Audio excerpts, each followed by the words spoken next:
Et si votre situation financière actuelle n'était pas une fatalité, mais une décision différée? Tony Robbins affirme que l'indépendance financière n'est pas réservée aux génies, aux héritiers ou aux chanceux. Elle est accessible à ceux qui comprennent les règles du jeu de l'argent. Aujourd'hui, la majorité des gens travaillent dur toute leur vie, sans jamais atteindre la liberté. Pourquoi? Parce qu'ils n'ont jamais appris ces règles fondamentales. Dans ce discours, vous allez découvrir les principes clés que Tony Robbins partage pour reprendre le contrôle de votre argent, de votre avenir et de votre vie. Restez jusqu'à la fin. La dernière leçon peut tout changer. Leçon 1. Maîtrisez votre psychologie de l'argent. Le fondement de toute réussite financière ne repose pas sur une formule mathématique ou un algorithme boursier, mais sur le paysage invisible de votre esprit. Tony Robbins affirme souvent que la réussite est composée à 80% de psychologie et à seulement 20% de mécanique. Si vous possédez les meilleures stratégies du monde, mais que votre logiciel mental est programmé pour la peur ou la pénurie, vous finirez inévitablement par saboter vos propres efforts.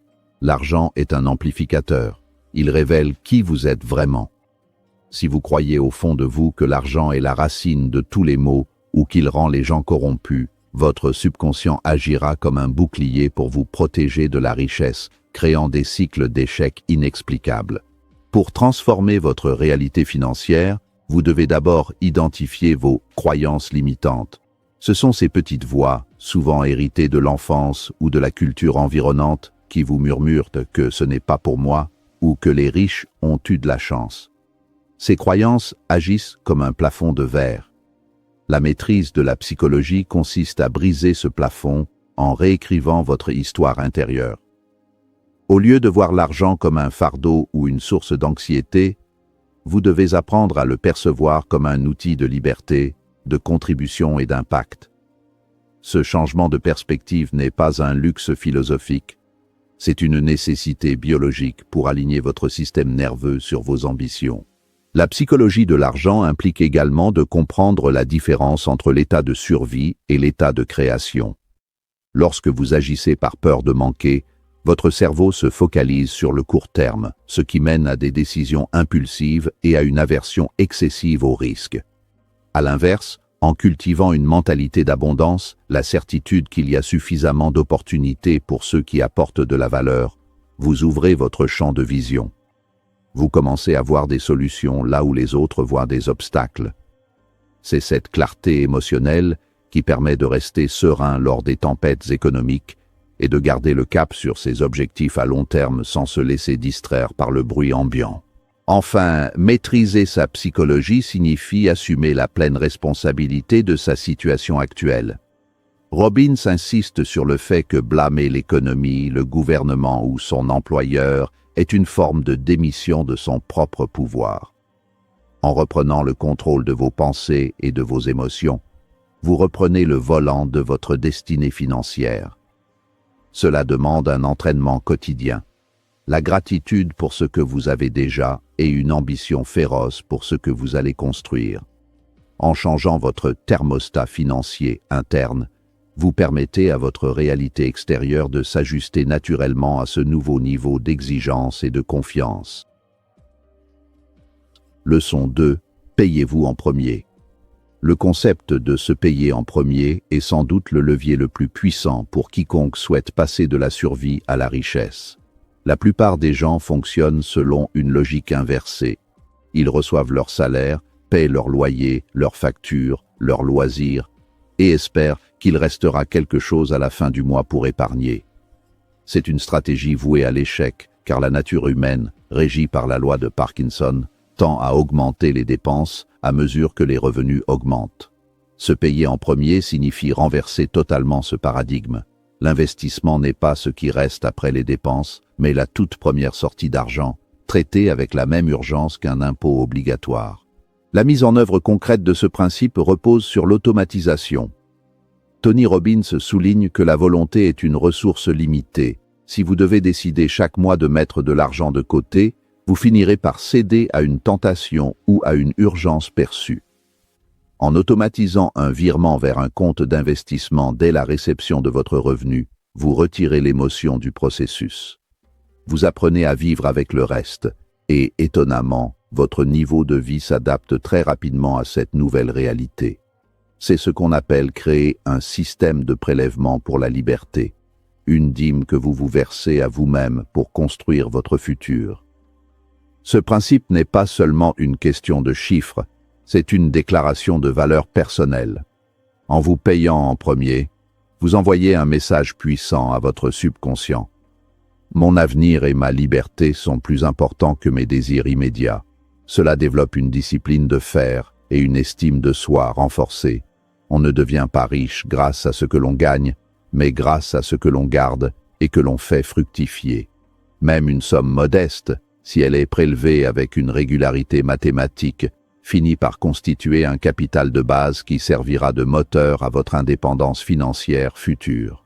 Sur le long terme, cette habitude transforme radicalement votre trajectoire. Robbins rappelle que le temps est l'allié le plus précieux de l'investisseur. En commençant à vous payer en premier le plus tôt possible, vous permettez à l'intérêt composé de manifester toute sa puissance. Ce n'est pas la taille du premier versement qui compte le plus, mais la précocité et la constance du geste. C'est le passage d'une mentalité de consommateur qui enrichit les autres à une mentalité de propriétaire qui bâtit son propre empire. Chaque euro économisé et investi est un esclave financier qui travaillera pour vous pour le reste de votre vie. Leçon 3. Faites travailler l'argent pour vous. L'une des plus grandes illusions de notre société est de croire que le travail acharné suffit à s'enrichir. Bien que le travail soit nécessaire, il est intrinsèquement limité par le facteur temps. Vous n'avez que 24 heures dans une journée et votre énergie n'est pas infinie. Tony Robbins explique que la véritable liberté commence le jour où vos revenus passifs, l'argent généré par vos investissements, dépassent vos dépenses courantes. À ce stade, le travail devient un choix et non plus une obligation. Passer du rôle de travailleur pour l'argent à celui de propriétaire de capital est le saut quantique nécessaire pour atteindre l'indépendance. Faire travailler l'argent pour soi nécessite de comprendre le concept de l'intérêt composé, qu'Albert Einstein qualifiait de 8e merveille du monde. C'est le processus par lequel les gains de vos investissements génèrent eux-mêmes de nouveaux gains. Au début, la croissance semble lente et insignifiante, mais après une période critique, la courbe devient exponentielle. Votre rôle est de nourrir cette machine financière sans relâche. Chaque unité monétaire investie doit être vue comme une graine plantée dans un jardin. Avec du temps et de la patience, elle deviendra un arbre fruitier capable de vous nourrir sans que vous ayez à labourer la terre quotidiennement. Pour que l'argent travaille efficacement, il doit être placé dans des actifs productifs, actions, obligations, immobilier ou entreprises. Tony Robbins insiste sur le fait que la classe moyenne achète des passifs, des objets qui perdent de la valeur ou coûtent de l'argent, en pensant que ce sont des actifs, alors que les riches achètent de vrais actifs qui génèrent des flux de trésorerie. L'éducation financière consiste à apprendre à distinguer ces deux catégories. L'objectif est de construire un portefeuille diversifié qui capture la croissance mondiale et protège votre capital, vous permettant ainsi de bénéficier de l'ingéniosité humaine et de la croissance économique globale sans être l'esclave d'un emploi. Enfin, faire travailler son argent demande de se détacher de la gratification immédiate. Cela exige une vision à long terme et la capacité de traverser les cycles économiques sans paniquer. La magie opère lorsque vous cessez de courir après l'argent pour le laisser courir pour vous. Cela libère votre temps pour ce qui compte vraiment. Votre famille, vos passions, votre santé et votre contribution au monde. En devenant un investisseur avisé, vous ne vous contentez pas d'accumuler des chiffres sur un compte bancaire, vous achetez la ressource la plus précieuse de toutes, votre propre liberté de choix. Leçon 4. Protégez-vous avant de chercher le rendement. Dans la quête de la richesse, l'enthousiasme pour les gains potentiels occulte souvent la réalité brutale des pertes possibles. Tony Robbins rappelle que la règle numéro 1 de tout grand investisseur, de Warren Buffett à Ray Dalio, est « Ne perdez pas d'argent ». Pourquoi? Parce que si vous perdez 50% de votre capital, vous devez réaliser un gain de 100% juste pour revenir à votre point de départ. La gestion du risque n'est pas une attitude pessimiste. C'est la stratégie de survie indispensable pour rester dans le jeu assez longtemps pour que l'intérêt composé puisse faire ses miracles. La protection du capital est le socle sur lequel se bâtit toute fortune durable. La diversification est l'outil principal de cette protection. Robbins compare souvent l'investissement à une table. Si elle n'a qu'un seul pied, un seul type d'investissement, et qu'il casse, tout s'effondre. En répartissant vos avoirs sur différentes classes d'actifs, zones géographiques et secteurs industriels, vous vous assurez qu'une erreur ou une crise sectorielle ne décimera pas votre patrimoine. C'est le seul déjeuner gratuit en finance. Une bonne allocation d'actifs vous permet de capturer les hausses du marché tout en amortissant les chutes, créant ainsi une courbe de croissance plus lisse et psychologiquement supportable. Un autre aspect crucial de la protection est la vigilance face aux frais et aux impôts. Tony Robbins met en garde contre les prédateurs financiers.